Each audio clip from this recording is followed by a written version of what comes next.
मंडळी, मध्य प्रदेशमधल्या नीमच जिल्ह्यात जी मंडी आहे तर त्या नीमच मंडीमध्ये स्थानिक शेतकरी रामेश्वर धाकड यांनी 7,000 रुपये ट्रॅक्टरला भाडं देऊन आपला 30 क्विंटल कांदा मार्केटला विक्रीसाठी आणला होता। तर कांद्या लिलावाचा रेट जो 150 रुपये क्विंटल चालला होता तो घसरून 110 रुपये क्विंटलवर आला, म्हणजे 1 रुपया 10 पैसे किलो। ट्रैक्टर लेके आए हम।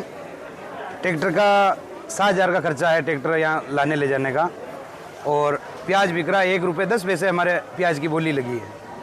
तो करीबन 30 क्विंटल प्याज होंगे, 30 क्विंटल के 3200-3300 रुपये आएंगे हमारे, और 7,000 का तो हम लाने में खर्चा हो गया, और फिर बाद में खेत का खर्चा तो अलग ही है। तो इस खर्चे हम क्या करें हम, इसीलिए हम तो वापस से बोली को कैंसिल करवा के घर लेके जा रहे हैं। भैंस गाय भैंस को खिलाएंगे। मार्केटला माल नेण्यासाठी 7,000 रुपये खर्च, म्हणजे 110 रुपये क्विंटलच्या दरानुसार 30 क्विंटल कांदा विकल्यावरही पदरचे 3,700 रुपये लॉस होणार। मग या व्यवहारात फायदा कोणाचा? तर फक्त शेतकरी सोडून जो कोणी मिडलमॅन आहे, कस्टमरला माल मिळेपर्यंत त्याचा फायदा। मग यात मिडलमॅनचा फायदा किती? आज मार्केटला कांद्याचा सरासरी भाव 25 रुपये किलोने चाललेला आहे। आता आपण एक साधं सोपं सरळ गणित करूया।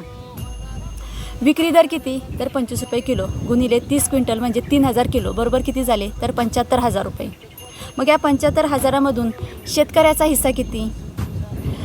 तर 110 रुपये क्विंटलच्या दरानुसार 30 क्विंटलचे झाले 3300 रुपये। आता हे 3300 रुपये आपण 75,000मधून वजा करू, बरोबर किती राहिले? तर 71,700 रुपये। आणि हे 71,700 रुपये हे जे कोणी मिडलमॅन आहेत ना त्यांचा फायदा। म्हणून तर हे जे मिडलमॅन आहेत त्यांना मोदीजी हवे आहेत, कारण मोदीजी बिझनेसमॅन आहेत आणि हा एक बिझनेस आहे आणि या बिझनेसमध्ये फायदाच फायदा आहे। आणि इकडं आमच्या शेतकऱ्यानं 20,000 कर्ज घेतलं, ते कर्ज जर तो फेडू शकला नाही म्हणून त्यानं आत्महत्या केली तर काहीच हरकत नाही।